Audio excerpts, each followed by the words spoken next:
अस्सलामुअलैकुम फ्रेंड्स, क्या हाल है। उम्मीद है सब खैरियत से होंगे।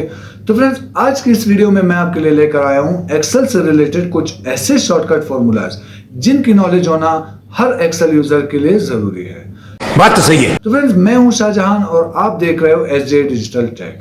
फ्रेंड्स, आज की इस वीडियो में मैं आपको बताने वाला हूं एक्सेल से रिलेटेड कुछ ऐसे शॉर्टकट फॉर्मूलाज जिनके अगर आपको नॉलेज होगी तो आप अपने किसी भी एक्सेल पर बड़े से बड़े वर्क को भी बहुत ही लेस टाइम में कंप्लीट कर लोगे।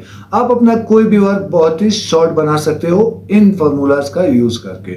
वो फॉर्मूलाज क्या है, वो शॉर्टकट ट्रिक्स क्या है, वो मैं आपको बताऊंगा आज इस वीडियो में आगे चल के। तो फ्रेंड्स, अगर आपने अभी तक मेरा चैनल सब्सक्राइब नहीं किया तो मेरा चैनल सब्सक्राइब करें, वीडियोस को लाइक करें, शेयर करें और बेल आइकन दबाना ना भूलें।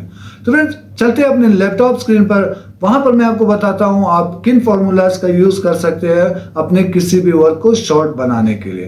तो फ्रेंड्स, यहां पर मैंने एक्सेल पर एक अपना वर्कशीट बनाया हुआ है। तो यहां पर आप देख सकते हो जो मैंने वर्कशीट बनाई है, इस पर मैंने काफी जगहों पर फॉर्मूलाज का यूज किया है।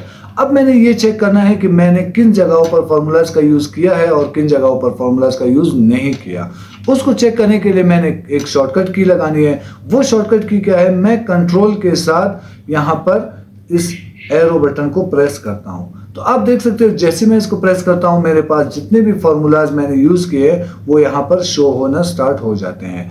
अब मुझे पता चल रहा है कि मैंने किन किन सेल्स पर फॉर्मूलाज का यूज किया है और किन सेल्स पर मैंने फॉर्मूलाज का यूज नहीं किया। अगर इसको दोबारा मैं बैक करना चाहता हूं, मैं दोबारा से कंट्रोल प्रेस करके इसके साथ मेरा जो वर्क होगा वो अपने ओरिजिनल शेप में आ जाएगा। तो फ्रेंड्स, मेरा जो सेकंड ट्रिक है वो है मैं पता करना चाहता हूं कि मेरे किन सेल्स पर मैंने फॉर्मूलाज का यूज किया है। मैं कंप्लीट सेलेक्ट नहीं करना चाहता, तो उसके लिए मैं जस्ट F5 प्रेस करूंगा। F5 प्रेस करने के बाद मेरे पास ये डायलॉग बॉक्स ओपन हो रहा है। इसके बाद मैंने स्पेशल पर क्लिक करके जो थर्ड नंबर पे मेरे पास फार्मूला है, मैंने फार्मूला पे क्लिक करना है। फार्मूला पे क्लिक करने के बाद मैंने फर्स्ट टू को जो मेरे पास नंबर और टेक्स्ट लिखे हुए इनको ऑन ही रहने देना है। बाकी लॉजिकल और एरर को मैंने क्लोज करके इसको ओके कर देना है।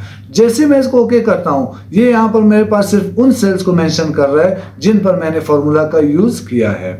ये बाकी सेल्स को मेंशन नहीं कर रहा, सिर्फ उन सेल्स को मैं मेंशन करके दिखाएगा जिन पर मैंने फार्मूला का यूज किया है। इसके बाद जो मेरा थर्ड ट्रिक है वो है मैं किस तरह से अपने इन नेम्स को सेपरेट कर सकता हूं। यहां पर आप देख सकते हो मेरे पास जितने भी नेम लिखे हुए हैं वो कंप्लीट एक ही सेल में नेम लिखे हैं, लेकिन मैं चाहता हूं कि मेरे पास जो फर्स्ट और लास्ट नेम है वो अलग अलग हो जाए। तो उसके लिए मैंने करना क्या है, मैं सिंपल यहां पर जस्ट फर्स्ट नेम टाइप करता हूं। फर्स्ट नेम टाइप करने के बाद